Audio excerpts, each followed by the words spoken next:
है। इससे पहले हम लोग बल वगैरह पढ़ चुके हैं, ठीक है। आज जितना भी जनरल साइंस का क्वेश्चन है, सामान्य विज्ञान का, उसको कवर किया जाएगा, और जहां से क्वेश्चन ज्यादा पूछा जाता है उसको पहले देखेंगे, ठीक है। तो बल पढ़ चुके हम लोग, उसके बाद क्या पढ़े थे? बल पढ़ चुके हैं और गति हम पढ़ चुके हैं। आज सामान्य विज्ञान में, सामान्य विज्ञान में थोड़ा शांति बनाकर रखिए। सबसे पहले हम लोग देख लेते हैं प्रकाश। प्रकाश कुछ लोग पढ़े, कुछ लोग नहीं भी पढ़े, लेकिन प्रकाश हम पढ़ा चुके थे। हल्का हल्का इस पर केवल देखना है कि कौन सा टॉपिक है, कैसे है। प्रकाश में 2-3 काम बहुत इंपॉर्टेंट होता है। एक होता है परावर्तन और एक होता है अपवर्तन। परावर्तन, अपवर्तन, 2 चीजें इंपॉर्टेंट है आपके लिए, ठीक है। अब परावर्तन कब होता है और अपवर्तन कब होता है, ये जानना जरूरी है। परावर्तन का मतलब होता है बाबू कि अगर कोई सतह है, अगर कोई सतह है और इधर से इसका लेप लगा दी जाए, रेड ऑक्साइड का लेप इसलिए लगाया जा रहा है ताकि, आप एक चीज देखे होंगे, नोटिस किए होंगे, खेत वगैरह में जब पानी डाला जाता है तो मेढ़ी बनाते हैं। क्या जरूरत होती है मेढ़ी की? ताकि पानी जो है खेतों में जाए, जहां तक हम लेकर जाना चाहते हैं उसको वैसे लेकर जाए। अगर कहीं से टूट गया तो पानी कहीं साइड में जा सकता है ना, बर्बाद भी हो सकता है पानी, जहां जरूरत नहीं वहां भी पानी जा सकता है। उसी प्रकार इधर हम लेप लगा देते हैं एक साइड में और प्रकाश को भेजते हैं। आप लोग बचपन में बहुत सारा परावर्तन कराए होंगे। प्रकाश यहां आया और टकरा करके इधर चला गया, मतलब जिधर से आया था उधर ही लौट गया, ठीक है। जिधर से आया उधर ही लौट गया, तो क्या होगा? परावर्तन। माध्यम से आकर के उसी माध्यम में लौट जाना क्या कहलाता है? और एक माध्यम से आकर के अगर इधर नीचे आ गया होता तो अपवर्तन, ठीक। तो घर पे आपका जो कांच होता है, देखे शीशा, जिसमें लोग चेहरा वगैरह देखते हैं, तो जिसमें आप चेहरा देखते हैं वो 3 प्रकार का होता है। कितने प्रकार का? 3 प्रकार का। समतल, उत्तल, अवतल। तो परावर्तन किसमें, जैसे हम परावर्तन कहते हैं, देखिए परावर्तन,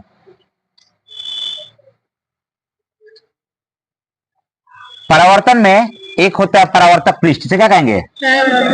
परावर्तक, जिससे आप टकरा कर वापस गए उसे क्या कहेंगे? परावर्तक। इसे कहेंगे परावर्तित किरण। परावर्तित किरण। परावर्तन होगा तो परावर्तित और अपवर्तन होगा तो अपवर्तित, ठीक है। तो ये होगा आपका परावर्तित किरण, और ये क्या हो जाएगा? आपतित किरण। आपतित किरण, आपतित किरण। जिस बिंदु पर आता है ये, उसे कहते हैं आपतन बिंदु। आपतन बिंदु। और इसी आपतन बिंदु पर एक सीधे ऐसे हम लाइन खींच देते हैं जिसे हम कहते हैं अभिलंब। इसे क्या कहते हैं?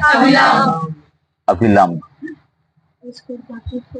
और अभिलंब और आपतित किरण के बीच बने कोण को आपतन कोण। आपतन कोण। और यहां से टकराया तो परावर्तन कोण। ये सब आपको हम समझा चुके थे पहले ही। ये पोर्शन होते हैं आपके परावर्तन के। तो परावर्तन की क्रिया कहां संभव होती है? दर्पण में। कहां होगी? दर्पण में। दर्पण कितने प्रकार का? 3। समतल, अवतल, उत्तल। अवतल दर्पण, उत्तल दर्पण। समतल दर्पण, इसे एक क्वेश्चन पूछता है कि जब किसी व्यक्ति को अपना पूरा प्रतिबिंब देखना है, जब किसी व्यक्ति को अपना पूरा प्रतिबिंब किसी आईने में देखना है या समतल दर्पण में देखना है, तो समतल दर्पण की ऊंचाई कितनी होनी चाहिए? शरीर का जितनी लंबाई आपकी है उसकी आधे लंबाई का अगर दर्पण है तो आपको पूरा प्रतिबिंब वो दिखाएगा। अच्छा, एक क्वेश्चन और बनता है समतल दर्पण से। कि अगर हम दर्पण से 15 सेंटीमीटर दूरी पर खड़े हैं तो प्रतिबिंब कितने सेंटीमीटर दूरी पर बनेगा? उतने ही पर बनता है। बताए थे जितना आप बाहर हैं उतना ही प्रतिबिंब कहाँ बनेगा? अंदर बनेगा। और पास में है तो पास में बनेगा, और दूर है तो दूर बनेगा उसके अंदर। ठीक है, तो ये हम लोग पढ़ चुके थे समतल दर्पण। अवतल दर्पण की बात करते हैं। अवतल दर्पण का काम क्या होता है?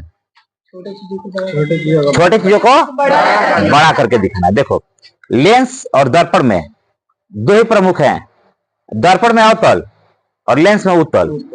लेंस में और दर्पण में जो काम यहाँ पे अवतल दर्पण करता है वहां पे उत्तल लेंस करता है। ठीक है, लेंस में जो काम उत्तल लेंस करता है यहाँ पे अवतल दर्पण करता है। तो छोटी चीजों को बड़ा करके देखने के लिए किस दर्पण का प्रयोग? अवतल दर्पण का प्रयोग।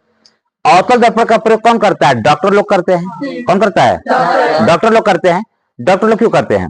जैसे मान लीजिए कि दांत, नाक, गला, कान, ये सब चीज अगर देखना है उनको तो क्या करेंगे? अवतल दर्पण का प्रयोग करेंगे ताकि वो उस चीज को बड़ा करके देखें और क्या समस्या उसको ढूंढ सके। इसके लिए कौन सा दर्पण का प्रयोग? अवतल दर्पण का प्रयोग। ठीक है, छोटी चीजों को बड़ा करके दिखाता है। छोटी चीजों को बड़ा करके दिखाता है। लिखवा चुके हैं आप लोग, बताए भी हैं। ठीक है, इसीलिए केवल डेमो टाइप का चल रहा है वो। अब अवतल दर्पण अगर छोटी चीज को बड़ा करके दिखा रहा है तो उत्तल क्या करेगा? उल्टा करेगा ना, बड़ी चीजों को छोटा करके दिखाएगा। बड़ी चीजों को तो बड़ी चीजों को छोटा करके दिखाता है। बड़ी चीजों को छोटा करके दिखाता है।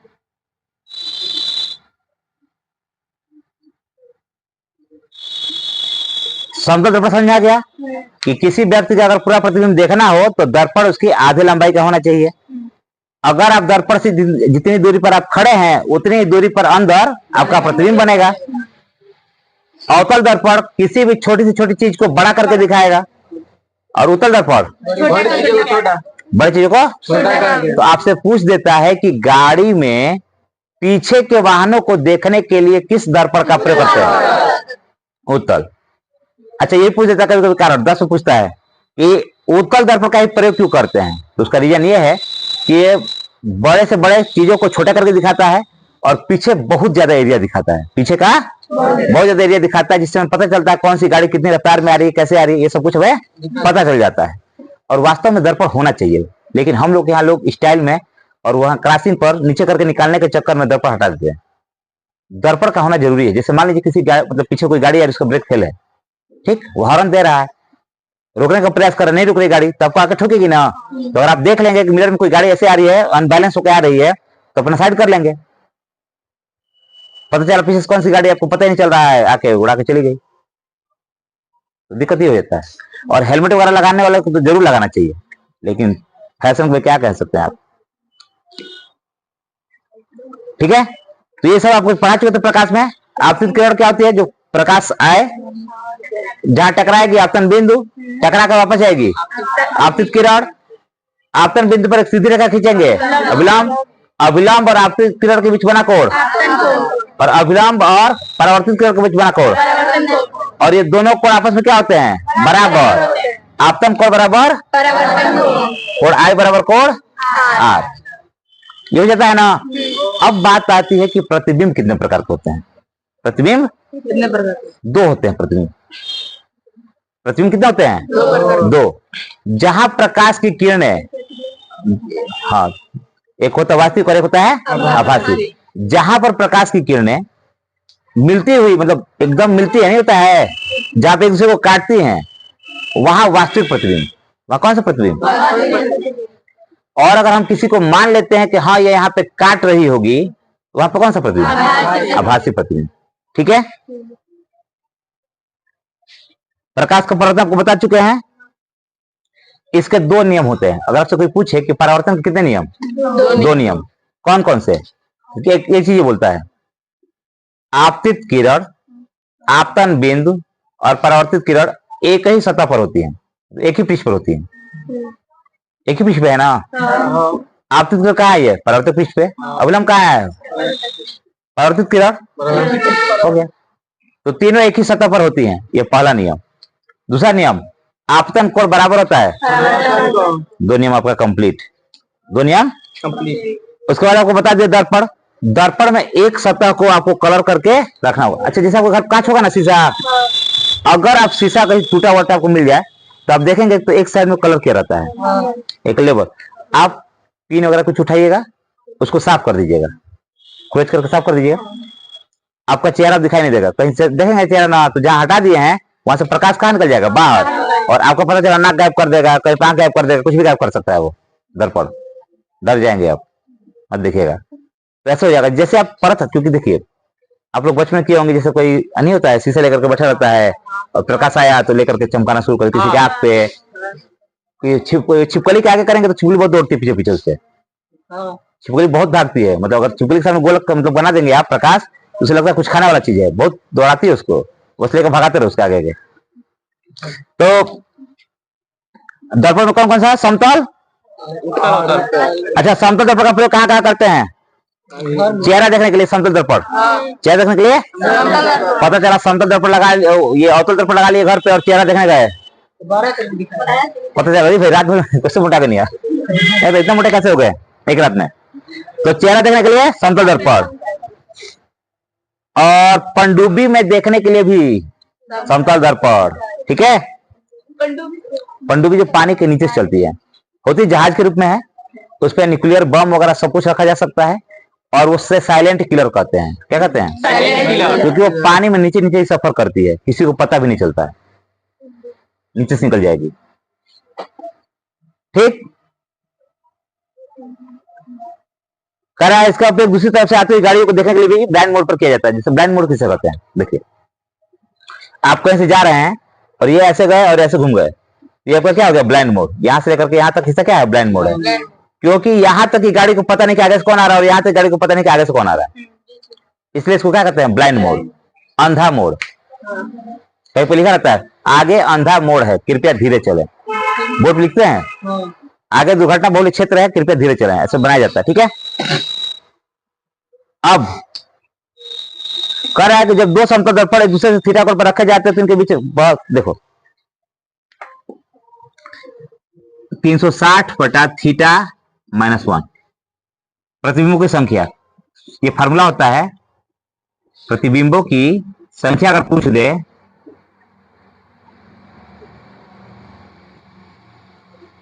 आप एक चीज देखे होंगे सैलून वगैरह में जहां पे बाल कटवाने जाते हैं आप लोग, तो वहां पे अगर दो दर्पण ऐसे लगाए है ना, तो आप देखेंगे आपका प्रतिबिंब बहुत सारा अंदर बनता हुआ दिखाई देगा, बहुत सारी मुंडी दिखाई देती है, ठीक है, चेहरा दिखाई देता है, पीछे मुंडी दिखाई देती है, अब दो तरफ से लगाया रहता है वो भी। अगर आपसे कुछ पूछ दे कि उसमें कितना प्रतिबिंब बनेगा, तो आप केवल अगर पता कर लेते हैं कि कितने डिग्री पे झुकाया है दर्पण को, उसके हिसाब से आपका प्रतिबिंब बनेगा। जैसे मान लो 45 पे झुकाया तो 45 यहाँ रख दो, ठीक, तो 45 कितने और कटेगा, 9 चौके 36 8 8 की जगह 7, ऐसे। तो ये आपका प्रतिबिंब क्या हो जाती है, संख्या। इसे हम निकाल लेंगे कि सैलून में जब दो दर्पण रखे गए हैं, कितने दर्पण, दो दर्पण रखे गए हैं, तो दोनों दर्पणों में हमारा कितना प्रतिबिंब बनेगा, अगर आपको केवल थीटा पता हो जाए तो सूत्र पर रख के निकाल सकते हैं, ठीक है। गोलीय दर्पण, देखो समतल दर्पण अलग हो गया, ये इसे कहते हैं गोलीय दर्पण, ये दोनों क्या है, गोलीय दर्पण। गोलीय दर्पण में अवतल और उत्तल दोनों आते हैं। होता क्या है कि इसको गोले पृष्ठ से काटा गया रहता है, एक होता है ऐसे और दूसरा भी होता है ऐसे, मतलब मान लो ऐसे, एक का ऊपर ऐसा कलर कर दिया जाता है, तो जो अंदर से ये हो गया आंतरिक हो गया ना, ये कौन सा दर्पण है, अवतल, और इसका जैसे ऊपर किया गया है इसका अंदर कर दिया जाता है, और यहां से इसका परावर्तन हो जाता है, यहां से इसका क्या हो जाएगा, तो इसको माना जाता है कि हाँ यहाँ पे जाके मिला होगा, यहां जाके मिला होगा, और यहां पे तो बेचारा जाता है तुरंत आता है अपने टकरा करके,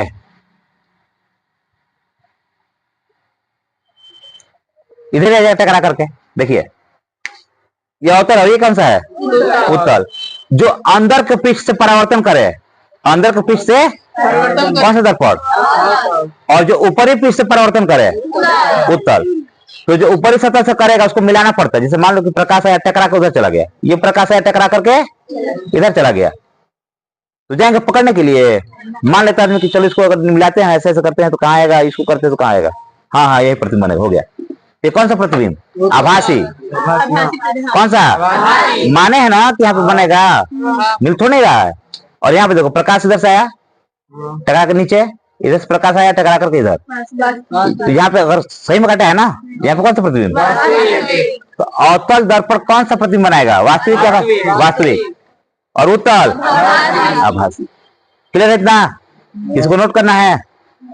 होते हैं उसको देखने के लिए, इंस्पेक्शन करने के लिए यूज करते हैं। उसके बाद सोलर कुकर, क्योंकि आपसे पूछ सकता है कि इसमें किस दर्पण का यूज करते हैं सोलर कुकर में। सोलर कुकर में कुछ ऑप्शन आपके और हैं। आप एक चीज याद रखिएगा, जहां पे आपको मतलब दिमाग में आए कि किसी कोई छोटी चीज है उसको देखना है, तो कौन सा दर्पण? अवतल। तो बस इसको दिमाग में रखिएगा कि छोटी चीजों को बड़ा करके देखना है, छोटी चीजों को, अच्छा वस्तु को, चलो छोटी वस्तु को बड़ा करके देखने में, बड़ा देखने में, ये आपके दिमाग में होना चाहिए, और ज्यादा कुछ है नहीं। अब अच्छा ये बताते जिम वगैरह में कौन सा दर्पण लगाते होंगे सर? अवतल। क्योंकि अगर आप जाएंगे जिम में वर्कआउट करेंगे तो आपका शरीर थोड़ा दिखना चाहिए ना बड़ा करके। अब पता चला लगा दो उत्तल दर्पण, ठीक, अब गए पूरा बना करके और जाकर देखें तो छोटा वाला कौन सा एक मूवी आया था शाहरुख खान का, वही वाला हो जाएगा। बहुत छोटे से दिखाई देंगे आप, शरीर पतला पिचके हुए लगेंगे आप, तो अच्छा नहीं लगेगा। आपका शरीर दिखना चाहिए ना उसमें। आप 5 kg है तो दिखाई देना चाहिए 8 kg के हैं, तो समझ में आएगा कि हाँ सब कुछ अच्छा है। तो जिम वगैरह में कौन सा? अवतल। अब बात करते हैं उत्तल दर्पण की। किस बात करते हैं? उत्तल। उत्तल दर्पण का उपयोग ये देख लीजिए, आपको बता दिया कि कौन सा कहां से अपना परिवर्तन करता है। अवतल दर्पण का परिवर्तन कहां से करता है? आंतरिक सतह से। आंतरिक, अगर कोई दर्पण ऐसे बना है तो आंतरिक सतह ये है, अंदर की सतह। और उत्तल दर्पण कहां से परिवर्तन करता है? बाह्य सतह से। तो उत्तल दर्पण का उपयोग गाड़ी में पीछे के वाहनों को देखने के लिए, गाड़ी के साइड मिरर, गाड़ी के साइड मिरर, साइड मिरर में, ठीक है, पीछे के वाहनों को देखने के लिए, पीछे के वाहनों को देखने के लिए।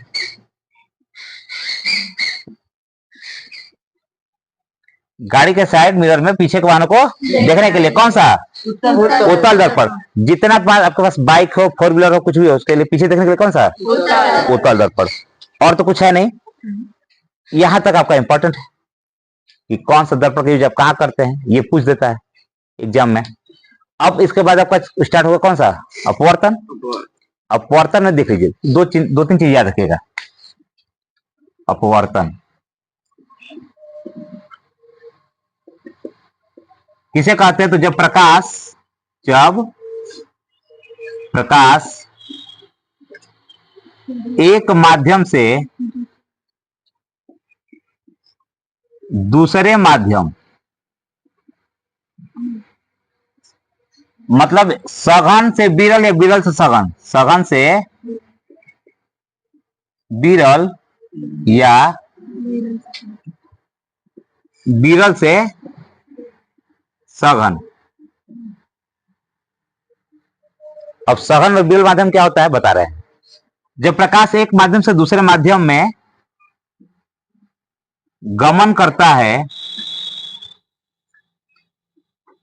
तो अपने पथ से विचलित होता है, अपने पथ से विचलित होता है।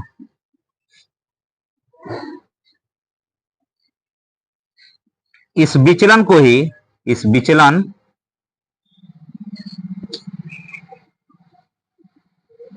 प्रकाश का अपवर्तन कहते हैं। इस विचलन को क्या कहते हैं? प्रकाश का अपवर्तन कहते हैं।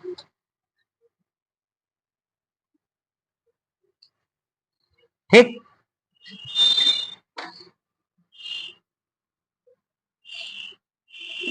विरल, सघन। कहीं पे ऐसे डॉट बनाए रखता है, ठीक है। अगर ऐसे बनाया तो कौन सा माध्यम है? सघन। जब प्रकाश यहाँ से यहाँ पे गिरा तो कौन सा किरण? आपतित। आपतित। इसको जाना चाहिए था सीधे, थोड़ा सा टेढ़ा हो जाएगा, तो कौन सा हो गया? अपवर्तित। वहां पे हुआ था परावर्तित, यहाँ पे अपवर्तित। और ये आपका क्या हो गया? विलंब। ये आपका कौन सा कोण? आपतन कोण। और ये कौन सा कोण? अपवर्तन कोण। अपवर्तित हो रही है अगर किरण तो कौन सा कोण? अपवर्तन। और यहाँ पे आपतन कोण। तो क्या आपतन कोण अपवर्तन कोण के बराबर होगा? नहीं होगा, ठीक है। तो कुछ इस ऐसा हिसाब किताब होता है। अब देखो विरल माध्यम क्या होता है और सघन माध्यम क्या होता है। जहां आप आसानी से गमन कर सकते हैं, विरल माध्यम, ठीक। जैसे सड़क है, आप दौड़ सकते हैं, फील्ड में दौड़ सकते हैं, जहां भी खाली जगह आप वहां पे दौड़ सकते हैं। लेकिन इसी सड़क पर अगर जाम लगा दी जाए, पूरी गाड़ी ब्लॉक हो जाए, जैसे मेला आ रहा है ना, तो बलिया जाना मतलब कि हिमालय पे जाना, पूरा जाम रहता है बलिया, गाड़ियां खड़ी रहती हैं, निकलने की जगह नहीं होती है, तो वो क्या हो गया? वहां पर निकल जाएंगे दौड़ करके अच्छे से। तो कौन सा माध्यम हो गया? सघन। जहां पे घना का मतलब घन हो जाए उसे क्या कहेंगे? सघन। और जो खाली हो तो प्रकाश कहाँ तेज चलेगा? विरल माध्यम में कि सघन माध्यम में? विरल माध्यम में। और सघन माध्यम में अगर जैसे मान लीजिए आपने देखा होगा कुछ लोग गंगा जी नहाने जाते हैं तो दौड़ते हुए जाते हैं, कुछ दूर जाकर गिर जाते हैं पानी में। जैसे आप पानी में अगर दौड़ते हुए जाएंगे ना तो कुछ दूर तक जाएंगे लेकिन बाद में गिर जाएंगे आप। रीजन, पानी गहरा होता जाएगा, सघन हो गया, आपके पैरों को चलने नहीं देगा, ठीक, इसलिए आप गिर जाते हैं उसमें। बाकी जगह तो आप दौड़ लेते हैं। तो जहां भी सघन होगा वहां प्रकाश का वेग थोड़ा सा क्या हो जाएगा? कम हो जाता है। प्रकाश का वेग क्या होगा? कम हो जाएगा। और विरल माध्यम में अधिक। एक क्वेश्चन था आप लोग एग्जाम में कि जब प्रकाश सघन से विरल में जाता है तो वेग बढ़ जाता है, घट जाता है, क्या होता है? ये सब ना बढ़ जाता है। क्या होगा? जैसे आप जाम में से निकलेंगे तो गाड़ी तेज करके भागेंगे ना तेजी में, तो वेग बढ़ गया ना आपका, कम हो गया? बढ़ जाएगा। इन सब चीजों का आप ध्यान रखेंगे। विरल मतलब खाली और सघन मतलब देखिए जो चीज गाढ़ा होता जाएगा, या जैसे मान लीजिए कि ऐसे निर्वात है या वायु है, वो कौन सा माध्यम? विरल। कांच सघन माध्यम, पानी सघन माध्यम। आप देखेंगे शीशे ग्लास में अगर पेंसिल आप रख देंगे तो पेंसिल मुड़ा हुआ दिखाई देता है, ठीक। पेंसिल कैसे दिखाई देता है? मुड़ा हुआ। तो जब पेंसिल मुड़ा हुआ दिखाई दे रहा है तो कौन सा माध्यम? सघन माध्यम ना, क्योंकि प्रकाश गया तो मुड़ा अपनी जगह से, तभी तो मुड़ा हुआ दिखाई दे रहा है। अगर शीशे गिलास में अगर आप सिक्का डाल दें और पानी रखे हैं तो सिक्का लगेगा उठा हुआ है, ये कैसे लगता है? वो भी किसका कारण? प्रकाश का अपवर्तन। प्रकाश के अपवर्तन के कारण। तो ये सारी चीजें होती हैं। तो आप पहले यहां तक देख लीजिए, और कुछ पूछना है तो पूछ लीजिए इसमें। अब अपवर्तन हो रहा है तो अपवर्तन कुछ नियम भी होंगे, शांति रहिए। अपवर्तन कुछ नियम भी होंगे। तो परावर्तन कितने नियम? 2, और अपवर्तन में भी 2 नियम, ठीक है। अपवर्तन में 2 नियम का मतलब ये कहता है कि आपतन किरण, सॉरी आपतित किरण, अपवर्तित किरण और विलंब एक ही तल में होगा, एक ही तल में होगा। और दूसरा कहता है कि आपतन कोण और अपवर्तन कोण की ज्या, ज्या मतलब होता है साइन, ज्या मतलब क्या होता है? साइन। देखिए कहता है कि आपतन कोण, आपतन कोण और अपवर्तन कोण की ज्या का अनुपात नियतांक होता है। क्या होता है? नियतांक होता है। यह अपवर्तन का नियम है। मतलब साइन आई बटा साइन आर बराबर के, ये क्या है? नियतांक। हल देख सकते हैं, उसे अपवर्तनांक कहते हैं। एन जो होता है उसे अपवर्तनांक कहते हैं, ठीक है। अपवर्तनांक, अपवर्तनांक।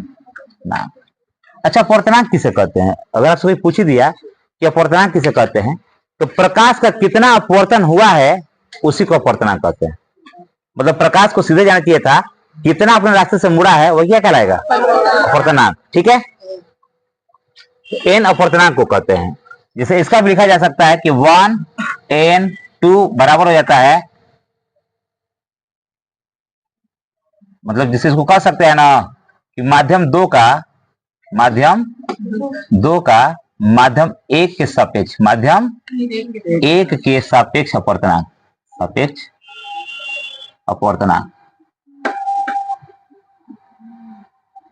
इसको ऐसे पढ़ा जाता है।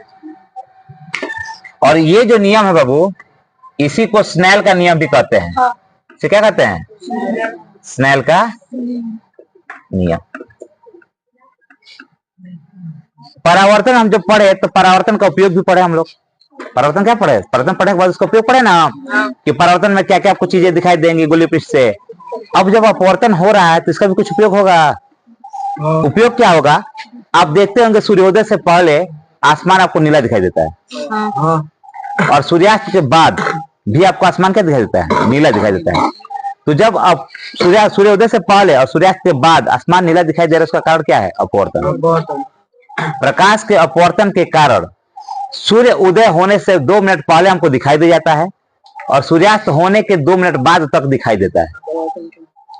कितने मिनट पहले? 2 मिनट पहले। मतलब सूर्य उदय होने से 2 मिनट पहले हमको दिखाई देगा और सूर्यास्त होने के 2 मिनट बाद तक हमको दिखाई देगा। इसीलिए प्रकाश फैलता है। क्योंकि देखिए बाकी सब जो प्रकाश के रंग है 7 रंगों को हम देख पाते हैं। कितने रंगों को? 7 रंगों को देख पाते हैं। उसका आगे डिस्कशन करते हैं, उसका फिगर बनाएंगे। उसमें लाल का तरंग दैर्ध्य बहुत ज्यादा होता है। लाल का तरंग दैर्ध्य अगर आपको दूर तक किसी वस्तु को देखना, मतलब किसी कलर को दिखाना है तो किसका यूज करते हैं? रेड। गाड़ी का जो बैकलाइट होता है कौन सा कलर का? रेड कलर का। कितना कलर का? रेड। ताकि वो दूर तक लोगों को दिखाई दे कि भाई आगे कुछ जा रहा है। ठीक। सिग्नल वगैरह होता है कौन सा? रेड। तो इसीलिए लाल रंग रह जाता है, बाकी सब कलर मिक्स हो जाते हैं, आसमान में दिखाई नहीं देते हैं। नहीं तो प्रकाश कितने रंगों से बना है? 7 रंगों से मिलकर बना है। ठीक है। तो अब आ जाते हैं इसमें। तो प्रकाश सूर्य उदय से पहले और सूर्यास्त के बाद तक दिखाई देता है। किसके कारण? प्रकाश का। अच्छा, रात को तारे टिमटिमाते हुए दिखाई देते हैं, छोटा बड़ा। किसके कारण? अपवर्तन के। तालाब वास्तविकता से ज्यादा गहरा दिखाई देता है। किसके कारण? अपवर्तन के। वायुयान या पक्षी वगैरह अपने वास्तविक स्थिति से ऊंचा दिखाई देते हैं। किसके कारण? अपवर्तन के कारण। उसके बाद गिलास में रखा हुआ सिक्का उठा हुआ दिखाई देता है। अपवर्तन के कारण। क्लियर रहेगा ना? और मतलब जो पेंसिल है वो मुड़ी हुई दिखाई देती है। किसके कारण? अपवर्तन के कारण। इतना समझ आ गया? हमने बताया इसमें 2 नियम होते हैं। कौन कौन से? आपतित किरण, अपवर्तित किरण और अभिलंब। तीनों एक ही तल में होते हैं। ठीक है। उसके बाद आपतन कोण और अपवर्तन कोण की ज्या का अनुपात नियतांक होता है। मतलब साइन आई बटा साइन आर बराबर के। क्या है ये? नियतांक है। अपवर्तनांक किसे कहते हैं? तो कोई भी प्रकाश की किरण अपने पथ से कितना विचलित हुई है उसे क्या कहते हैं? अपवर्तनांक कहते हैं। अरे अपवर्तन का अंक कितना अंक आपको मिला है? कितना गए थे इसका तो जगह से, उसे क्या बोलेंगे? अपवर्तनांक। यहाँ तो कुछ पूछना है? कोई डाउट है? तो ठीक है, अगर नोट करें तो नोट कर लीजिए, शांति बनाकर रखिए। लेंस। लेंस जो होता है वो 2 पृष्ठों से मिलकर बनता है। कितने पृष्ठों से? 2 पृष्ठों से मिलकर बनता है। ठीक है। और मुख्यतः 2 ही लेंस का यूज हम लोग करते हैं। एक होता है उत्तल लेंस और एक होता है अवतल लेंस। उत्तल लेंस और यहाँ पे अवतल लेंस। उत्तल लेंस का काम होता है, जब हमने बताया था कि जो काम अवतल दर्पण करता है यहाँ पे कौन करेगा? उत्तल। तो छोटी चीजों को बड़ा करके देखने के लिए कौन सा दर्पण? अवतल। तो यहाँ पे कौन सा लेंस? उत्तल लेंस। उल्टा वहां अवतल कर रहे थे, यहाँ पे कौन कर रहा है? उत्तल। और बड़ी चीजों को छोटा करके देखना है तो अवतल। लेंस का मतलब होता है बाबू प्रकाश इस पार से उस पार पहुंच जाए। जैसे अगर हम चश्मा लगाते हैं और चश्मे की जगह पे शीशा लगा लें तो लोग अपना चेहरा देख के चले जाएंगे। नहीं, अगर आप ऐसे शीशा लगा लीजिए आपको दिखाई देगा नहीं, क्योंकि उधर से तो कलर रेड साइड को लगा हुआ दिखाई देगा नहीं आपको। लोग आकर देखेंगे, मतलब सब कुछ ऐसे देखेंगे ना, क्या करेंगे? तो क्या लगाते हैं? लेंस। तो लेंस में उत्तल लेंस कुछ इस प्रकार बना रहता है। बीच से मोटे किनारे। हाँ। और अवतल लेंस बीच से पतला।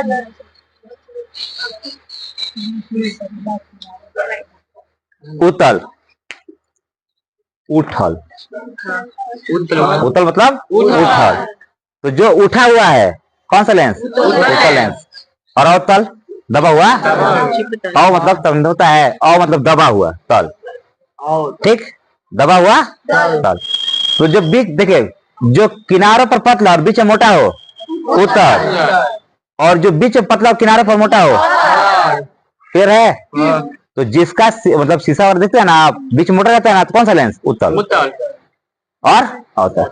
अब बात आती है बाबू यहाँ पे उत्तल लेंस या अवतल लेंस का प्रयोग करते कहाँ है? देखो मुख्यतः लोग सूक्ष्मदर्शी, दूरदर्शी, इन लोगों में इन सब चीजों में यूज होता है। कौन सा? उत्तल लेंस और अवतल लेंस। लेकिन हम लोग अपने आंखों के लिए यूज करते हैं, जैसे चश्मा लगाते हैं, तो कौन से मतलब कौन सा दोष आपको होगा तो कौन सा लेंस आप लगाएंगे? देखिए, निकट दृष्टि दोष, निकट दृष्टि दोष मायोपिया, और दूर दृष्टि दोष हेट्रोमायोपिया, है ना।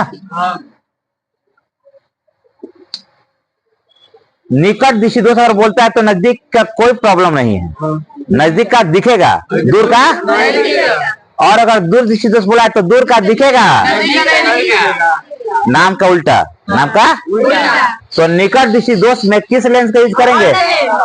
क्योंकि किस में देखो, निकट में और दूर में सबसे ज्यादा अक्षर किस में है? निकट में। तो इन दोनों में किस में सबसे ज्यादा अक्षर है? तो कौन सा लेंस?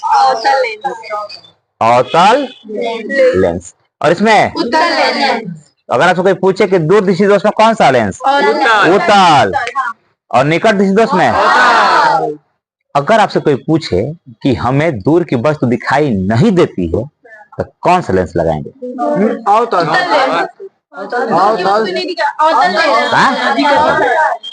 दूर की वस्तु उसको दिखाई नहीं दे रही है, मतलब निकट दृष्टि दोष तो उसमें काम कर रहा है कि नजदीक का दिखाई दे रहा है लेकिन दूर का वस्तु दिखाई उसको नहीं दे रहा है, तो कौन सा? और अगर कोई व्यक्ति कहता है कि मुझे पास की वस्तु दिखाई नहीं दे रही है तो कौन सा लेंस? तो आपने देखा होगा कि कुछ लोगों का दिक्कत होता है कि ना उनको दूर का दिखाई देता है ना ही नजदीक का दिखाई देता है, तो उनके चश्मे में द्विफोकल लेंस मतलब द्विफोक्सी लेंस, यहाँ से अलग पार्ट रहता है ऐसे, और यहाँ पे कुछ ऐसे बना रहता है। ऊपर वाला कौन सा लेंस? अवतल। नीचे वाला उत्तल। ऊपर वाला अवतल। दूर देखना तो, अरे दूर देखा तो देखना सीधा, तो कौन सा? अवतल। और अगर किताब पढ़ना है तो नीचे देखेंगे ना, तो कौन सा? ये आपका हो जाता है लेंस में। अब बात आती है कि लेंसों का प्रयोग कहाँ करते हैं? लेंस का प्रयोग तो पहला तो हो गया ना चश्मे में, चश्मे में प्रयोग करते हैं। अब दृष्टि दोष भी कई प्रकार का होता है, आप लोगों को बताए भी होंगे। एक होता है निकट दृष्टि दोष, एक होता है दूर, एक होता है अबिंदुकता। कौन सा? अबिंदुकता, हाँ अबिंदुकता। एक होता है जरा दूर दृष्टिता, जरा दूर दृष्टिता, और एक होता है वर्णांतता। 5 कितने दोष? 5। निकट और दूर बता दे चुके थे। अबिंदुकता क्या होता है? कोई व्यक्ति अगर ऊपर और नीचे की वस्तु को एक साथ देखने का प्रयास करता है तो नहीं देख पाता है। जैसे आप सोचते हैं कि ऊपर देख नीचे भी देख ले तो हो जाएगा आपका, वो नहीं देख पाता, तो उसे क्या कहेंगे? अबिंदुकता। तो इसमें कौन सा लेंस लगता है? बेलनाकार, बेलनाकार, बेलनाकार। जरा दूरदर्शिता, इसमें दोनों नहीं दिखाई देता बेचारे को, नहीं दूर का दिखाई देगा नहीं पास का दिखाई देगा, तो इसमें कौन सा लेंस? द्विफोकसी लेंस, द्विफोकसी लेंस। और वर्णांतर में कौन सा लेंस? कोई नहीं। इसे कहते हैं कलर ब्लाइंडनेस। कौन सा? Colour blindness. आपको रंगों में अंतर समझ में नहीं आएगा, जैसे कौन किस रंग का कपड़ा पहना है या कैसा है ये आपको दिखाई नहीं देगा, और उसका कोई इलाज नहीं है इसका। या तो ये आपका अनुवांशिक होगा, मतलब माता पिता से बच्चे में आया होगा, या फिर आपके सर पे बहुत तेज चोट लग जाए और आपकी सेल्स डैमेज हो जाए तो ये दिक्कत हो जाता है। तो ये 5 दोष होते हैं आपके। लेंस का प्रयोग हम दूरदर्शी, सूक्ष्मदर्शी इन सब चीजों में करते हैं। उसके बाद नाक कान गले का डॉक्टर लेंस का यूज करता है, तो कौन सा लेंस करेगा? उत्तल लेंस। उत्तल लेंस का ज्यादा यूज होगा, अवतल लेंस का कम यूज होगा। अब देखो, उत्तल लेंस को कहते हैं अभिसारी। उत्तल लेंस कौन सा? अभिसारी। इसको कहते हैं अपसारी, अपसारी। यह प्रकाश को सिकोड़ने का काम करेगा उत्तल लेंस, और प्रकाश को फैलाने का काम। तो जो स्ट्रीट लाइट लगाते हैं, गली में हम लाइट लगाते हैं, तो प्रकाश फैलाना है कि सिकोड़ना? तो कौन सा लेंस? अवतल। और जो गाड़ी का हेडलाइट होता है वो प्रकाश को फैला देगा कि दूर तक लेके जाना है ना? क्लियर रहेगा? तो इन सब चीजों को आप एक बार देख लीजिएगा। अब प्रकाश का लगभग चैप्टर आपका कंप्लीट हो चुका है। मानव नेत्र पढ़ा चुके हैं, वीडियो में उपलब्ध है, उसको देख लीजिएगा। अब शुरू करते हैं हम लोग विद्युत धारा। कौन सा? विद्युत धारा। यहाँ तक नोट करना, नोट कर लीजिए। विद्युत तथा विद्युत धारा का प्रभाव।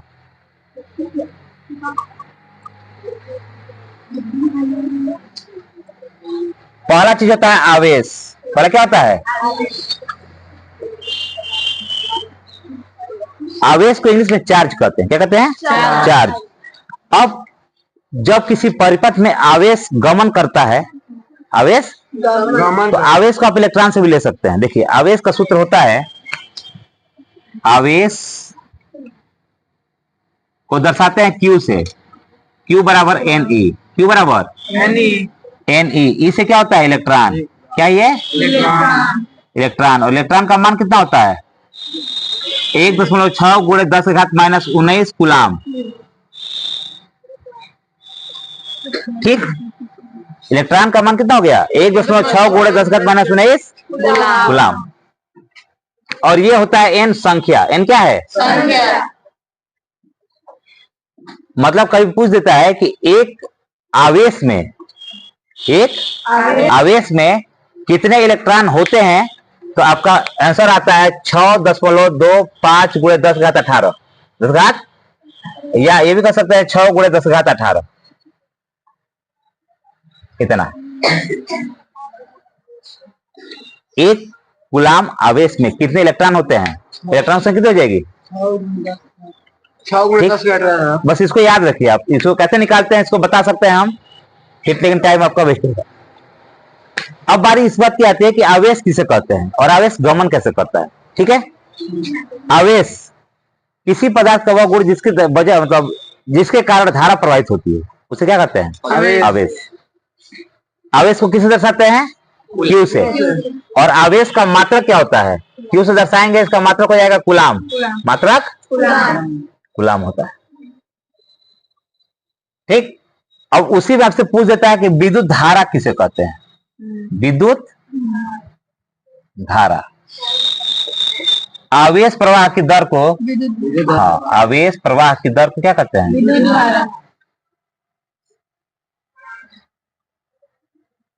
विद्युत धारा कहते हैं। विद्युत धारा कहते हैं। मतलब धारा को किसे दर्शाएंगे? इसे I से प्रदर्शित करते हैं। मतलब हो जाएगा I बराबर Q/T। ठीक। हाँ। मात्रक किसका हो जाएगा? कूलाम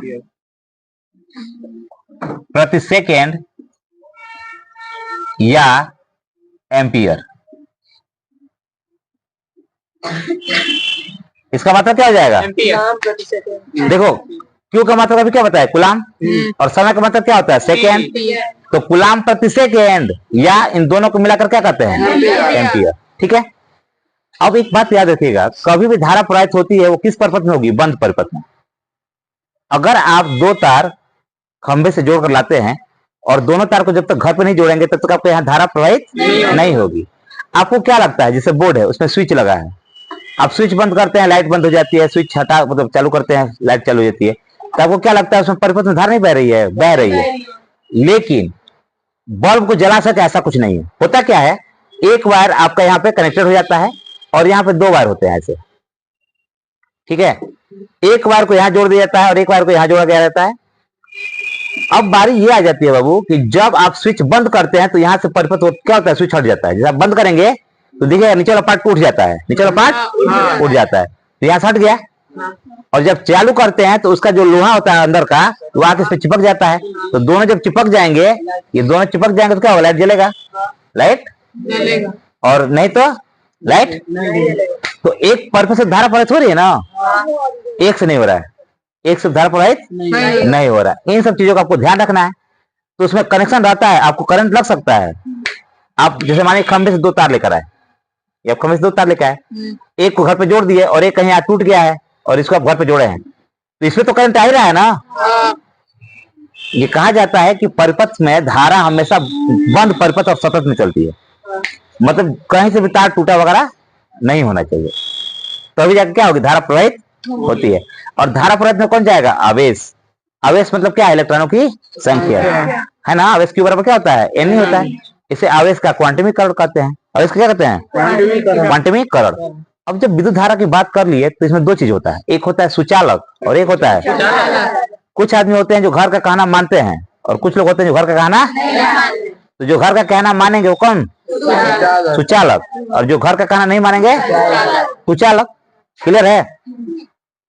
तो जिसमें से धारा प्रवाहित हो सकती है वो सुचालक, और जिसमें से धारा प्रवाहित नहीं होगी कुचालक।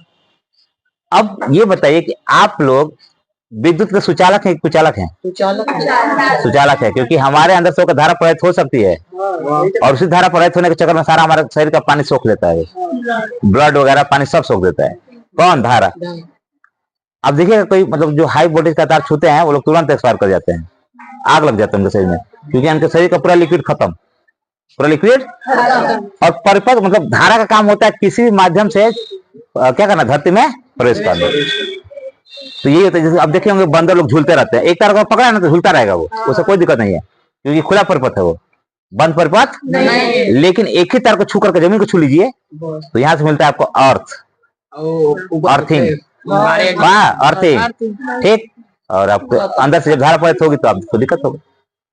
तो सुचालक में आपको आप आ जाएंगे, लोहा आ जाएगा, ठीक, कॉपर, एल्यूमिनियम, सोना, चांदी, ये सब क्या है, सुचालक। और जहां से धारा प्रवाहित नहीं होगी वो क्या है, सुचालक। लकड़ी, रबर, प्लास्टिक, ठीक, कौन सा, छड़ है, जो भी लोहा की चीज बना है उसमें क्या है, धारा प्रवाहित हो सकती है। तो सुचालक और कुचालक क्या आएगा, सुचालक और कुचालक। तो सुचालक में जहां से धारा प्रवाहित हो, जिसमें धारा प्रवाहित हो,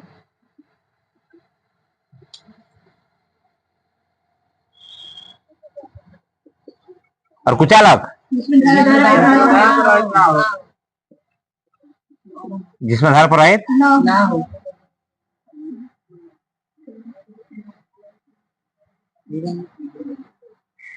जिसमें धारा प्रवाहित हो और जिसमें धारा प्रवाहित ना हो।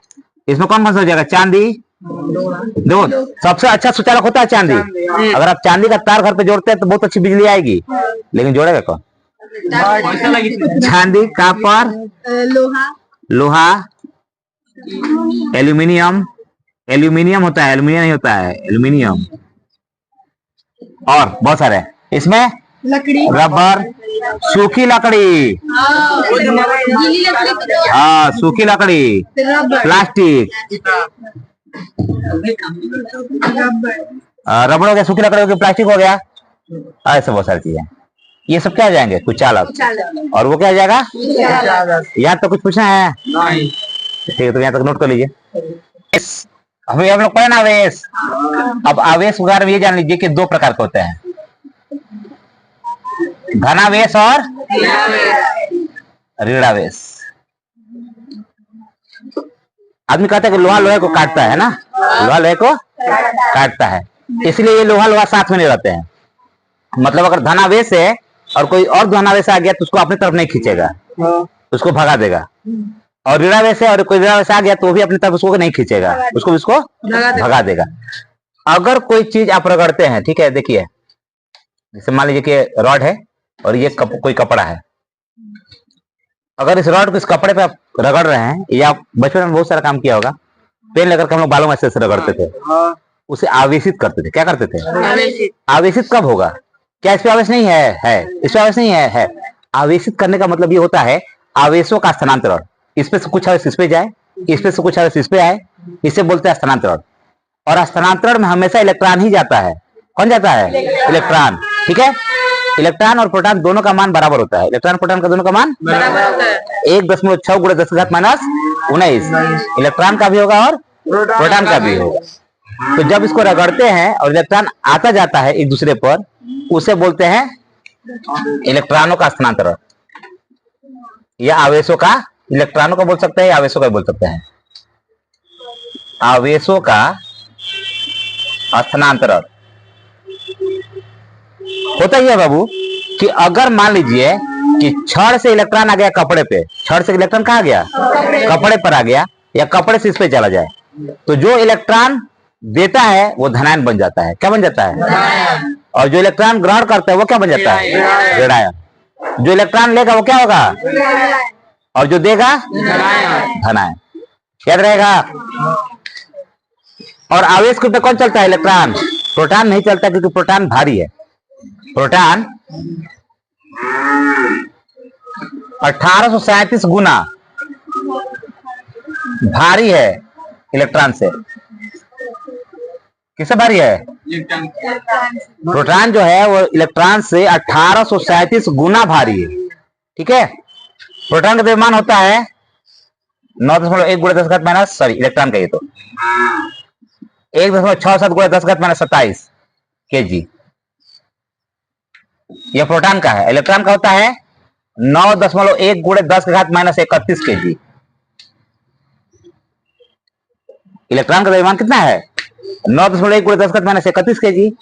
और प्रोटॉन कितना है? 1.67 × 10⁻27 kg। अब बताओ कि जैसे अगर हम भागना शुरू करेंगे और आप लोगों में कोई भागे तो कौन ज्यादा तेज भागेगा? आप लोग भागेंगे। हम भारी है ना तो कम भागेंगे। तो भारी कौन है? प्रोटॉन। तो जब प्रोटॉन भारी तो कहीं जाएगा? कौन जाएगा? इलेक्ट्रॉन। वैसे ही प्रोटॉन कहाँ होता है? नाभिक में। प्रोटॉन कहाँ होता है? प्रोटॉन और न्यूट्रॉन होते हैं नाभिक में। और ये बाहर जो कक्षाएं हैं इसमें चक्कर कौन लगाता है? इलेक्ट्रॉन। चक्कर कौन लगाएगा? इलेक्ट्रॉन चक्कर लगाता है। तो जो बताइए कोई घर में बंद है तो वो कहीं घूमने जाएगा कि जो बाहर है कॉलेज वो घूमने जाएगा? तो जो बाहर है वो लोग जाते हैं। और प्रोटॉन बेचारा शरीफ आदमी आराम से बैठा रहता है। ठीक है। आवेश कितने प्रकार के? दो प्रकार के, धनावेश और ऋणावेश। और उसको कौन गमन करेगा? इलेक्ट्रॉन। प्रोटॉन नहीं जाएगा। ठीक है।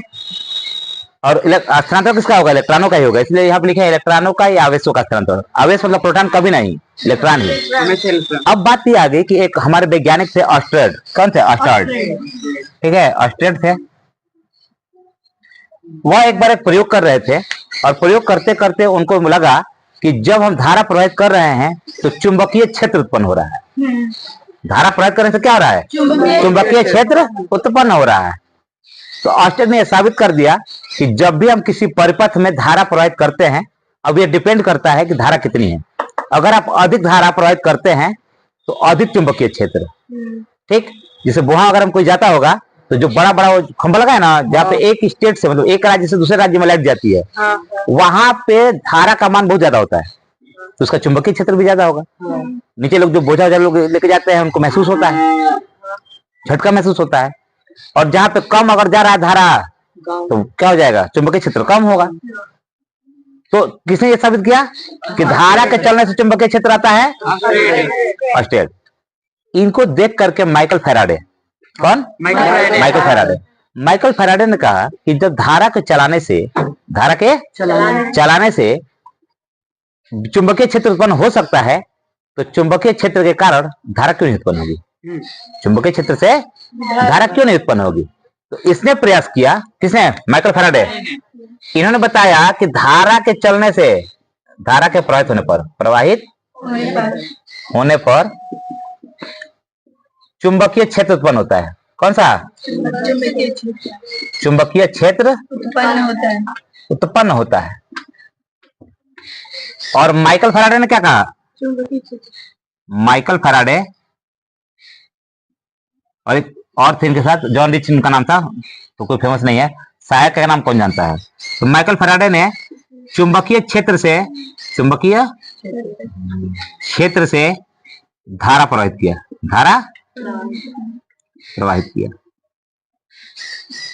दो वैज्ञानिकों का योगदान अतुलनीय है। ठीक है। तो यहाँ पे यहीं तक है।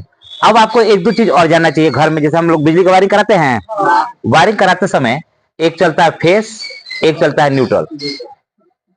फेस जिसमें कनेक्शन हो और न्यूट्रल मतलब जो अर्थ हो, अर्थ ले। ठीक है। आप देखिएगा कहीं भी खंभा लगाया जाएगा, जो बिजली वाला खंभा कह रहे हैं हम, तो उसमें से एक ऐसे तार लेकर के जमीन में लगा दिया जाता है।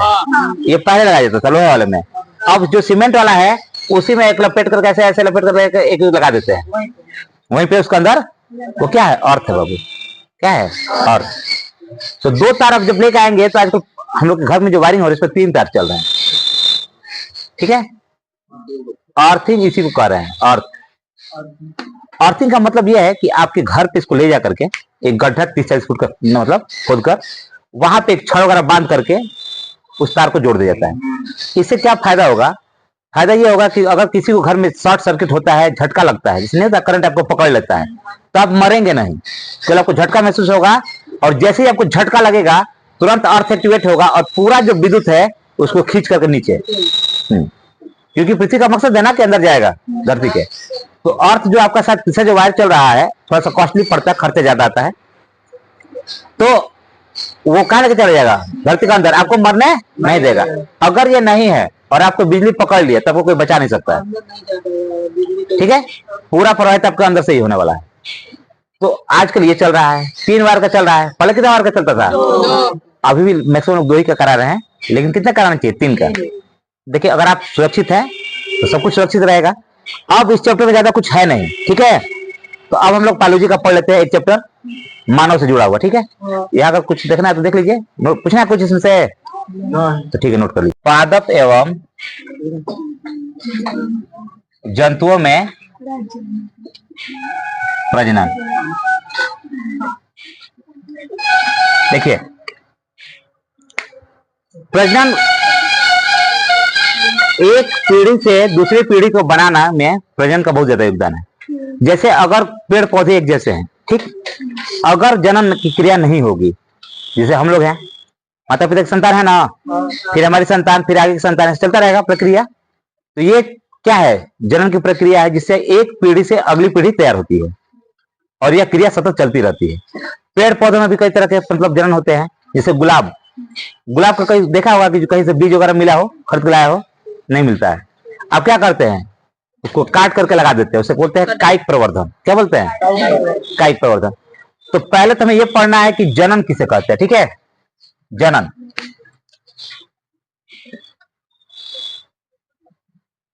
जन्म देना, जनन मतलब जन्म देना। और जनन होता है 2 प्रकार का। कितने प्रकार का? 2 प्रकार का। एक होता है अलैंगिक, अलैंगिक, और एक होता है लैंगिक। देखो अब अलैंगिक और लैंगिक क्या है? जहां केवल एक ही चीज, मतलब कोई एक ही चीज नहीं कर सकते हैं आप, उसको ये कर सकते हैं कि चलिए एक चीज समझ लीजिए। एक होता है युग्मक, ठीक है, युग्मक। उसके बाद युग्मक से बनता है युग्मनज। क्या बनता है? युग्मनज बनता है। इसे नर और मादा होता है ना, 2, मेल फीमेल, मेल और फीमेल। तो नर युग्मक, फिर मादा में क्या होगा? युग्मक होगा। और मादा युग्मक, जैसे नर युग्मक क्या होता है, इसमें कहते हैं शुक्राणु, इसमें क्या हो जाएगा? अंडाणु। नर में शुक्राणु और मादा में अंडाणु। और ये जब दोनों मिलेंगे,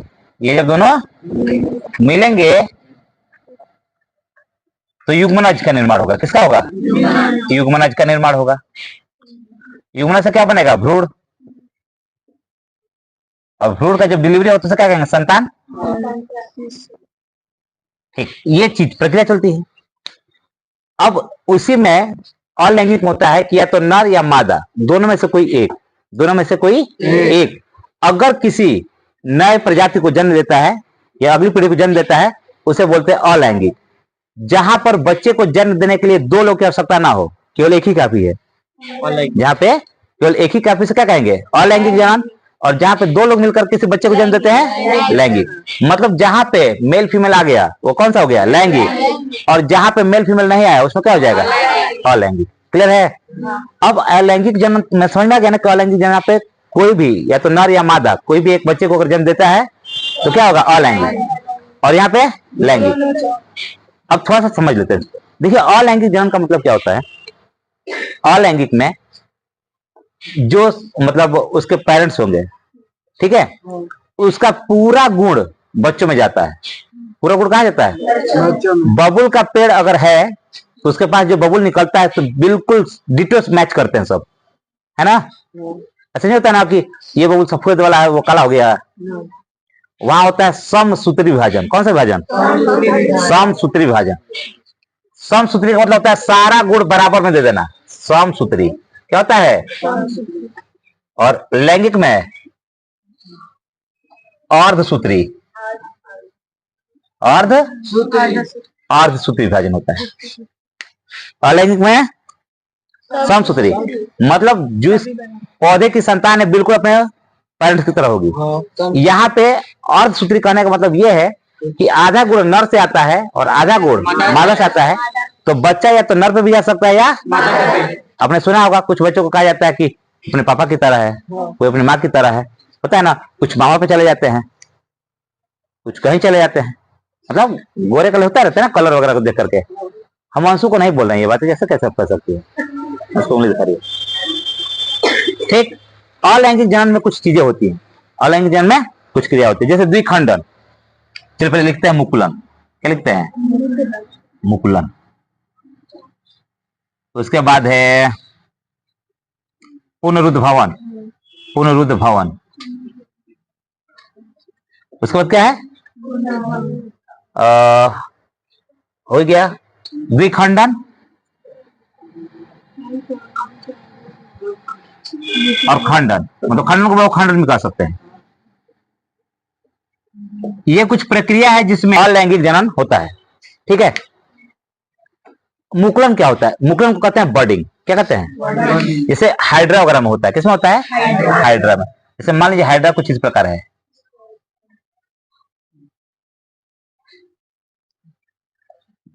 ऐसे मान लीजिए हाइड्रा है तो बर्डिंग जब होगा ना बाबू तो यहां से कुछ निकलना चालू करेगा। ये ऐसे धीरे धीरे विकसित होता जाएगा। ये जो ऐसे गया है ये धीरे धीरे विकसित होना शुरू कर देगा यहाँ से। अभी इसी में लगा हुआ है। जब पूरा विकसित हो जाएगा तो टूट के अलग हो जाएगा। जब ये पूरा विकसित हो जाएगा तो क्या हो जाएगा? टूट करके अलग हो जाएगा। अब ये फिर इसकी तरफ बन जाएगा और फिर इसमें से बर्डिंग होना शुरू होगा, इसमें से भी होगा। तो एक से कितने हो गए? दो, दो से चार, चार से आठ, ऐसे बढ़ते जाएंगे ये। इसे हम कहते हैं मुकुलन। क्या कहते हैं? मुकुलन। मुकुलन का सबसे फेमस उदाहरण है हाइड्रा। क्या होता है? हाइड्रा। और कोई है? ईस्ट। ईस्ट मतलब होता है कवक, काइवक जो होता है ईस्ट। अब बात करते हैं पुनरुद्भवन की। इसका याद रखिएगा प्लेनेरिया, अनेरिया, ठीक है। प्लेनेरिया कहिए या अनेरिया कहिए, बात वही है। ये अगर मानिए कुछ इस तरह का है, अगर मान लेते कि प्लेनेरिया है, ठीक, जीव होता है। क्या होता है? प्लेनेरिया जीव होता है। कुछ जीव इस प्रकार का है और आपका इच्छा होगा कि थोड़ा सा चेक करते हैं कि इसमें क्या है, कैसे है। इसको हमने यहां से काट दिया और यहां से काट दिया। एक प्लेनेरिया को आपने कितने हिस्सों में बांट दिया? तीन। जब प्लेनेरिया को आप तीन हिस्सों में बांट देंगे तो क्या काम करेगा? ये वाला अपने नीचे का अंग बना लेगा, जो बीच वाला काटे हैं वो अपना ऊपर और नीचे वाला बना लेगा, और जो नीचे वाला काटे हैं अपना ऊपर वाला बना लेगा। मरेगा नहीं पुष्पा, ठीक है, झुकेगा नहीं। तो ये होता है प्लेनेरिया। इसको कहते हैं पुनरुद्भवन। क्या कहेंगे? पुनरुद्भवन। कि आप अगर काट भी दिए उसको तो अपने आप को क्या कर लिया? विकसित कर लिया। इसे कहते हैं पुनरुद्भवन। इसे किसमें होता है? प्लेनेरिया, प्लेनेरिया और हाइड्रा। द्विखंडन, अमीबा। द्विखंडन अमीबा। अब अमीबा में कैसे होता है ये देखिए। अमीबा, अमीबा पानी में रहता है। कहाँ रहता है? पानी में रहता है। अमीबा कुछ इस प्रकार का होता है। एक कोश के जीव है अमीबा। कौन सा? एक कोश के जीव। अमीबा को जब दो हिस्सों में टूटना होता है तो कहीं ना कहीं से पतला होना चालू हो जाता है, ठीक। अब ये पतला होने लगा तो ये ऐसे करके ऐसा थोड़ा सा ऐसे बनने लगेगा। अब एक कोश के क्या हो गया? दो कोश के बढ़ने लगेगा और धीरे धीरे होते होते यह दो हिस्सों में से बढ़ जाएगा। ये हो गया अमीबा। मतलब किसी भी जीव का दो भागों में टूट जाना द्विखंडन कहलाता है। लिखा है ना, द्वि मतलब दो भागों में बट जाना। तो कौन बटेगा? अमीबा। इसे कहते हैं द्विखंडन। और खंडन प्लाज्मोडियम वगैरह में होता है। कौन सा द्विखंडन में? खंडन में कौन सा दिया है? राइजोप्स दिया है, ठीक है। स्पाइरोगायरा दिया है। स्पाइरोगायरा फेमस है, ज्यादा पूछता है। ये क्या होता है कि जिससे विकसित होते जाएगा फट जाएगा, और जब फटेगा इसमें से बहुत सारे निकलेंगे। इसमें से स्पाइरोगायरा, इसको क्या नाम दे सकते हैं? स्पाइरो गायरा, ठीक। तो यह इसमें मतलब एक ही कोशिका विकसित हो तो क्या हो जाएगी? फट जाएगी और बहुत सारे निकलेंगे उसमें। उसको क्या बोलेंगे? खंडन, ठीक है। मतलब फट का अलग हो गया। तो अलैंगिक कौन कौन सा पढ़ लिया? मुकुलन, पुनरुद्भवन, द्विखंडन, खंडन। तो यह तो आपका किसका हो गया? अलैंगिक जनन के उदाहरण। अब एक होता है कायिक प्रजनन। क्या होता है? आप देखिएगा, ईख को देखे हैं? आलू, वो सब क्या है? कायिक प्रवर्धन है। क्या है? आलू को अगर आप काट कर लगाएंगे तो जितना उसका आंख दिखाई देता है ना, सब में से एक निकलेगा। उसी को बोलते हैं कायिक प्रवर्धन। ईख को काट करके आप लगा देंगे तो वहां से नया ईख निकल जाएगा। आंख दिखेगा उसका, उसके पास भी आंख होता है। ईख में ऐसे है ना, यहाँ पे ज्वाइंट, तो यहाँ पे रहता है आंख। इसको काट कर लगा देंगे तो यहाँ से निकल जाएगा एक। ये होता है कायिक प्रवर्धन। एक होता है दाब प्रवर्धन। कौन सा? देखिए सारा मटेरियल आपके पास है, हमको समझा रहे हैं। दाब प्रवर्धन किसे कहते हैं? जैसे मान लीजिए गुलाब है ना, वो गुलाब का पौधा, तो गुलाब के पौधे को हम चाहें तो कलम काट के लगा सकते हैं, बीच से काट कर उसको कहीं लगा देंगे। अगर वो हमारे पास नहीं है तो हम एक काम कर सकते हैं, गुलाब का जो ऊपर वाला टहनी है उसको पकड़ कर लाएंगे, झुकाएंगे नीचे और ले जाकर जमीन में दबा देंगे। क्या कर देंगे? जमीन में दबा देंगे। तो जमीन में दबाने से क्या होगा? अब कुछ दिनों बाद वो जड़ पकड़ लेगा अंदर, जमीन के अंदर क्या कर लेगा? जड़ पकड़ लेगा। जैसे हम ये नहीं कि दबा देना पूरा, आप लोग कुछ गलत सोच रहे हैं। देखिए हम बता रहे कैसे दबाएंगे। अगर मान लीजिए टहनी है, ठीक है, इस टहनी को हम क्या करेंगे? जैसे मिट्टी है तो इस टहनी को हम लेके गए ऐसे और यहाँ पे दबा कर कुछ ऐसे निकाल दिए, कुछ ऐसे निकाल देंगे। इसको दबाए हैं, अब ये तो विकसित हो रहा है ना, ये तो बढ़ेगा ही। और यहाँ से ये पकड़ लेगा जड़ अब दूसरा, और यहाँ सब काट देंगे तो इससे कोई फर्क नहीं पड़ता। तुम अपना घर जाओ, हम यहाँ पे लगा लिए हैं अपना। क्या कर लिया है? अपना नया लगा लिए हैं। इसे बोलते हैं दाब प्रवर्धन। कौन सा प्रवर्धन? दाब प्रवर्धन। किसी भी तना को पकड़ कर लाए, जमीन में दबा दिया हमने और यहाँ से एक नया पौधा तैयार कर लिया। ये कौन सा हो गया? दाब प्रवर्धन, ठीक है। कई बार हो जाता है तना से बना लेते हैं, तो आप इसका एग्जाम्पल देख लीजिएगा। तना से कौन कौन बनता है? गुलाब, चमेली, इन सब चीजों को काट करके लगा सकते हैं। और ब्रायोफिल्म होता है, इसकी पत्ती आप लगा देंगे ना तो तैयार हो जाएगा। जड़ से शकरकंद, डहेलिया, एक डहेलिया का फूल होता है, उसको आप क्या लगा देंगे? जड़ से पकड़ लगा देंगे, लग जाएगा। और इसका जड़ तोड़ के भी लगा दोगे ना तो लग जाता है। अब बारी आती है लैंगिक जनन की। ये सब समझ आ गया? मुकुलन में एक जीव दूसरे जीव में टूटता है। पुनरुद्भवन में अगर आप उस जीव को 2-3 हिस्सों में काट देते हैं फिर भी अपने आप को विकसित कर लेगा। द्विखंडन अमीबा एक है, धीरे धीरे बढ़ते बढ़ते 2 कोशिका में बढ़ता है और टूट कर अलग हो जाता है तो द्विखंडन। और खंडन स्पाइरोगायरा जो बड़ा होकर के फट जाता है, उससे कई सारे जीव बन जाते हैं, उसे क्या बोलते हैं? स्पाइरोगायरा और खंडन। उसके बाद आपको मैंने बताया कायिक प्रवर्धन। कायिक प्रवर्धन का मतलब देखो, कायिक प्रवर्धन और एक होता है दाब प्रवर्धन। क्या होता है? दाब प्रवर्धन। कायिक प्रवर्धन मतलब किसी का जड़, तना, पत्ती काट कर लगाने से दूसरा पौधा अगर तैयार होता है तो उसे बोलते हैं कायिक प्रवर्धन। और एक होता है दाब प्रवर्धन, जिसमें अगर किसी का तना हम लेकर जमीन दबा देंगे तो उसे एक नया पौधा हम तैयार कर लेते हैं। इसे बोलते हैं दाब प्रवर्धन, ठीक है। कायिक और दाब। अब हम लोग को पढ़ना है कौन सा? लैंगिक। यहाँ तक अगर आपको नोट करना नोट कर लीजिए, या कुछ पूछना किसी को? ठीक है। देखिए पौधों में लैंगिक जनन 2 होता है, एक पौधों में लैंगिक जनन और एक मानव में लैंगिक जनन, ठीक है। अभी आप कुछ अजीबोगरीब देख लेते हैं ना अभिक्रिया। अब देखना पौधों में लैंगिक जनन कैसे होगा। तो पौधों में लैंगिक जनन देखने से पहले आपको ये जानना होगा कि पौधे में भाग कौन कौन सा होता है। तो आप पहले एक पौधे का स्ट्रक्चर बना देते हैं। यहाँ पे इसे बोलते हैं ब्रीन। क्या बोलते हैं? ब्रीन। और जिसपे फूल बैठा होता है उसे बोलते हैं पुष्पासन। क्या बोलते हैं? पुष्पासन।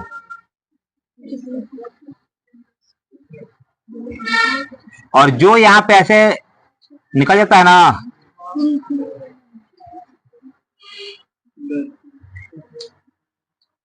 इसको बोलते हैं बाह्य दल। क्या बोलते हैं? बाह्य दल पुंज। और जो यहाँ पे एक कुछ ऐसे रहता है, आकृति बनी रहती है,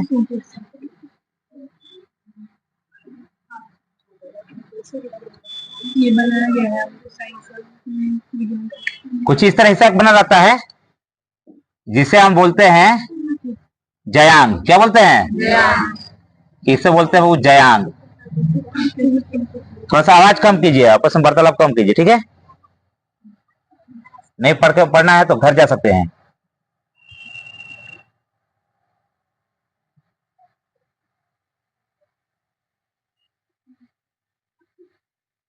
इसे बोलते हैं पुमंग। क्या बोलते हैं? पूरे को बोलते हैं, ठीक है? अभी एक एक पार्ट बाद में समझाएंगे इसका। ये आपका हो गया। अब बाद में आपका आता है पंखुड़ी फूल का।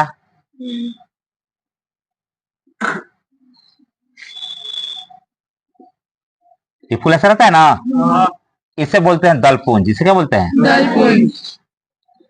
तो अभी आपने फूल में कितना भाग देखा? जिसको आप पकड़ते हैं नीचे से उसे बोलते हैं ब्रिंद। क्या बोलते हैं? जिसपे फूल बैठा होता है नीचे आप देखेंगे तो उसका क्या कहते हैं? पुष्पासन। और जब फूल कली की अवस्था में रहता है तो उसके ऊपर एक हरे रंग का परत रहता है, आपने देखा होगा, हरे रंग का परत रहता है, उसे हम बोलते हैं बाह्य दल। क्या बोलते हैं? बाह्य दल। इसको ऐसे कवर कर देते हैं, ये फूल का हिस्सा नहीं है, फूल किसे इधर है, बाह्य दल। और जो पंखुड़ी है फूल की, जैसे गुलाब की पंखुड़ियां हैं, उसे बोलते हैं दलपुंज। क्या बोलते हैं? दलपुंज। ये आपका हो जाएगा पुमंग, और इसे कहते हैं जयांग। अब आपको समझना यह है कि पुमंग का क्या काम होता है और जयांग का क्या काम होता है, ठीक है? ये जो जयांग है,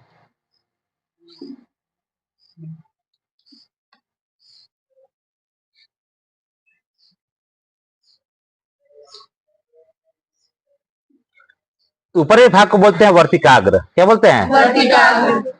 वर्तिकाग्र। स्टिग्मा बोलते हैं इसको, इंग्लिश में स्टिग्मा। इसको बोलते हैं वर्तिका, अंग्रेजी में बोलते हैं इसको स्टाइल। और इसको बोलते हैं अंडाशय, अंग्रेजी में ओवरी। अंग्रेजी में ओवरी। तीन भाग किसका है? जयांग का। और यह फीमेल पार्ट है। कौन सा पार्ट है ये? हाँ, स्त्री केसर कह सकते हैं आप इसको, स्त्री केसर,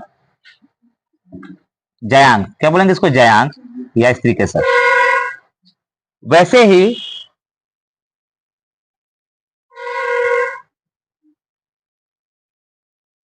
पुमंग होता है, पुमंग,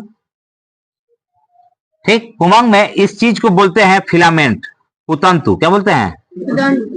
पुतंतु, फिलामेंट, फिलामेंट। इसको बोलते हैं एंथर। क्या बोलते हैं? एंथर मतलब परागकोश। क्या बोलते हैं? परागकोश। और अब जब इसको काटेंगे ना तो इसमें ऐसे छोटे छोटे कण रहते हैं, ठीक है? जिसे बोलते हैं हम पराग कण, पराग कण, पोलन ग्रेन, पोलन ग्रेन। तीन भाग जयांग के, इसको बोलते हैं गैनेसियम, इसको बोलते हैं एंड्रोसियम। पुमंग को क्या बोलते हैं? एंड्रोसियम, और इसको गैनेसियम। जयांग के तीन भाग, वर्तिकाग्र, वर्तिका, अंडाशय। और ये पुमंग के कितने भाग? तीन भाग, पुतंतु, परागकण, एंथर। देखो तो परागकोश के अंदर होता है परागकण, परागकोश के अंदर परागकण होता है, ठीक है?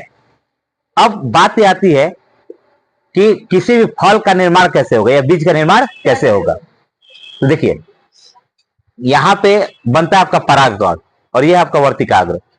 तो जब परागकण वर्तिकाग्र पर पहुंचता है, इस क्रिया को परागण कहते हैं। क्या कहते हैं? परागण।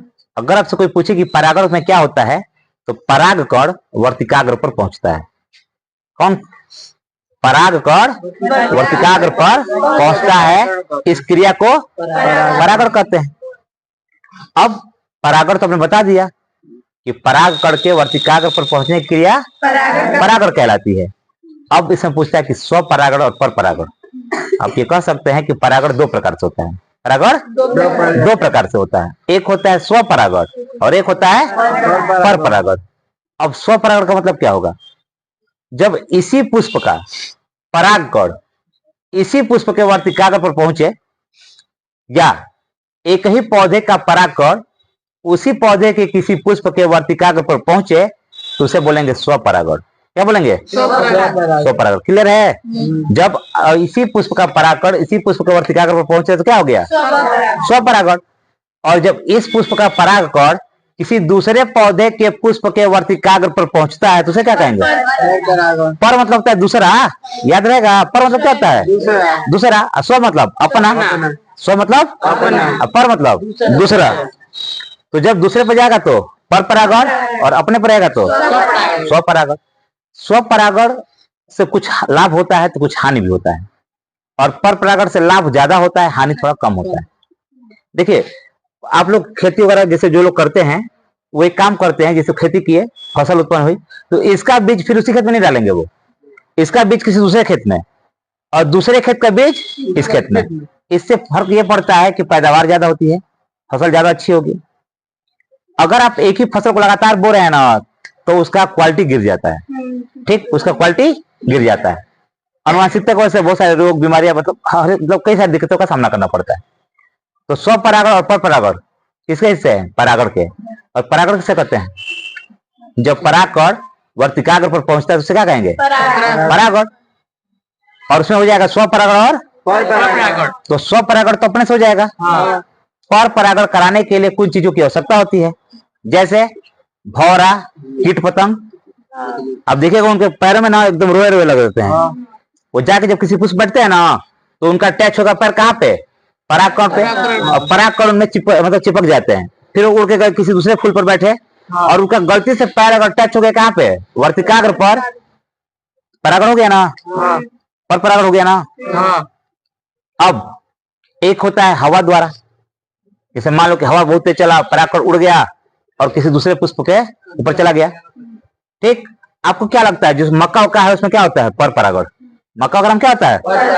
आप देखते हैं ना धनारा फूट गई, ठीक। तो जब हवा चलता है तो धनारा उड़ता है, ठीक।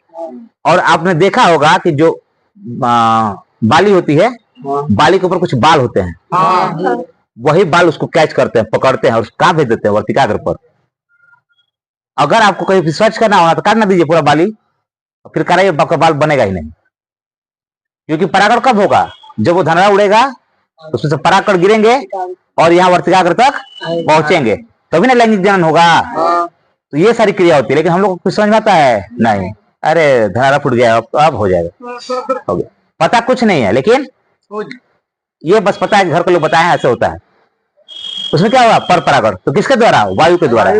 हवा चलेगी तभी तो, नहीं तो आप कर सकते हैं उसका तोड़ लीजिए बाली। तो अगर 10-12 लगाए हैं तो ठीक है, बीघा का बीघा है तो हो गया कल्याण, पूरा दिन करते रह जाएंगे, है ना? नहीं हो पाएगा। हवा के द्वारा होता है, गेहूं वगैरह में भी वायु के द्वारा होता है परागण। अब कुछ पानी के द्वारा होता है, जैसे जो पौधे या फूल पानी में है उसमें परागण कैसे होगा? पानी के द्वारा होगा। पानी में परागण बहते हुए जाएंगे, उसको वर्तिकाग्र तक पहुंच जाएंगे। तो हर एक जगह परागण और वर्तिकाग्र का रोल अलग अलग होता है, ठीक है। तो परागण समझ आ गया ना? तो पर परागण किसके द्वारा? कीट पतंगों के द्वारा हो सकता है, पानी के द्वारा हो सकता है, वायु के द्वारा हो सकता है, जानवरों के, जंतु जानवर, और हम लोग भी नहीं होता है, कुछ लेकर तोड़ लेते हैं, हाँ फेंक दे तभी हो गया परागण। हाँ हाँ, मतलब ऐसा हो सकता है। तो पर परागण कई तरीकों से होता है, ठीक है। कौन कौन सा तरीका दिया आपको देख ले किताब में, आपको छूटना नहीं चाहिए बस, ठीक है। स्वपरागण पर परागण दिया, चलो उसके बाद ज्यादा नहीं दिया है। अब बात आती है निषेचन की। किसकी बात आती है? निषेचन। निषेचन में ये होगा बाबू कि आपका अगर परागकण यहाँ पहुंच गया, अब यहाँ पे होगी पराग नली। कौन होगी? पराग नली। और यहाँ से 2 ही परागकण आ सकते हैं। कितने परागकण? 2 परागकण इसमें पराग नली में आ सकते हैं। और ये कहाँ जाएंगे? यहाँ पे होता है आपका अंडाशय।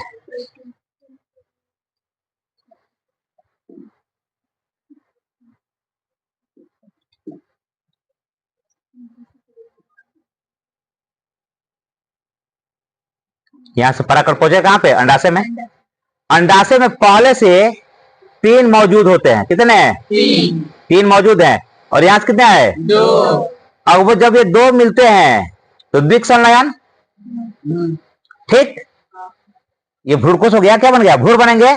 2 बनेंगे तो भ्रूण। देखिए, एक परागकण और एक अंडाणु मिलने से क्या बनेगा? भ्रूण। और 2 अंडाणु और एक परागकण के मिलने से भ्रूणपोष बनता है। क्या बनता है? तो देखिए, जब एक एक मिलेंगे तो क्या बनेगा? भ्रूण। और 2 इधर के और 1 इधर का मिला तो क्या बन गया? भ्रूणपोष। भ्रूणपोष। अब देखो, भ्रूणपोष मतलब हो गया पोषने वाला, पोषण करने वाला। ये तो बन गया भ्रूण। माता पिता, जैसे माँ के पेट में अगर कोई बच्चा है तो उसका पोषण होता है प्लेसेंटा द्वारा, नली के द्वारा। नाल होता है, नहीं होता है? जैसे जब जन्म होता है तो बच्चे वो नाल काटा जाता है, होता है ना, नाल को काटते हैं, तो उसके द्वारा बच्चे का पोषण होता है। यहाँ पे कौन सा नाल आएगा पोषण करने के लिए? फल का निर्माण करने के लिए कौन सा नाल आएगा? कोई नहीं है। तो एक परागकण और एक अंडाणु के मिलने से क्या बन गया? भ्रूण। और 2 अंडाणु और एक परागकण के मिलने से क्या बन गया? भ्रूणपोष। तो यह भ्रूणपोष ही इसका पोषण करेगा।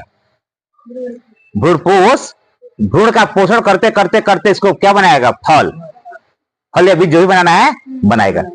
कई बार ऐसा होता है कि कोई बच्चा नहीं होता है कि जैसे मां के पेट में मर जाता है, अगर ये भ्रूण मर गया तो उस समय कौन बचेगा? भ्रूणपोष। कौन बचेगा? तो जो आप नारियल खाते हो क्या है? भ्रूणपोष। क्या है वो? भ्रूणपोष है। क्योंकि उसका बच्चा छोटा सा कभी नहीं मिल जाता है उसमें तैरते हुए, वो तो बेचारा मर गया, खत्म है। वो कहां से? तो कौन विकास कर लिया अपना? भ्रूणपोष। अगर बच्चा खत्म तो कौन बढ़ेगा? भ्रूणपोष। नहीं तो अगर बीज बढ़ेगा तो कौन खत्म हो जाएगा? भ्रूणपोष। समझा गया? द्विक संलयन से क्या बनेगा? भ्रूण। 2 के संलयन से क्या बना? भ्रूण। और त्रिक संलयन से क्या बना? भ्रूणपोष। आपकी किताब में एग्जाम्पल दिया हुआ था कि त्रिक संलयन से, देखिए कौन सा है? हाँ, क्वेश्चन नंबर 34 है कि द्विनिषेचन क्रिया में त्रिक संलयन के पश्चात बनने वाले उत्तक का नाम क्या है? भ्रूणपोष। समझ आ गया ना क्या बन रहा है? अभी आप किताब पढ़े होंगे, समझ नहीं आएगा कि भ्रूणपोष कैसे बन रहा है। और द्विक संलयन से क्या बनेगा? भ्रूण। त्रिक संलयन से भ्रूणपोष। समझ में आ गया? फल का निर्माण कैसे होगा और उसका पोषण करने वाला का निर्माण कैसे होगा? तो द्विनिषेचन और त्रिक निषेचन आपको समझ में आ गया है। फल तथा बीज का निर्माण कैसे होगा? देखिए, आपकी किताब में दिया जैसे कि एक होता है सत्य फल और एक होता है असत्य फल। कई बार ऐसा होता है ना कि ये सब निर्माण नहीं कर पाते हैं तो ये कहाँ चले जाते हैं? इस वाले भाग में चले जाते हैं। ये बीज कहाँ चले जाते हैं? पुष्पासन में। तो पुष्पासन विकसित हो जाता है। पुष्पासन विकसित हो जाता है, बाकी सब झड़ जाएंगे। कौन विकसित हो जाएगा? पुष्पासन। यहाँ जब बीज बनना शुरू होता है तो बाकी सब झड़ जाते हैं। कौन बच जाता है? यही वाला बच जाता है। ऐसा देखते हैं ना, कोई फूल पकड़ा है, फल का निर्माण हुआ, बाद में सब कुछ झड़ गया, क्या बच गया? वही अंडा से और वही फल बन गया आपका। तो ये चीज है।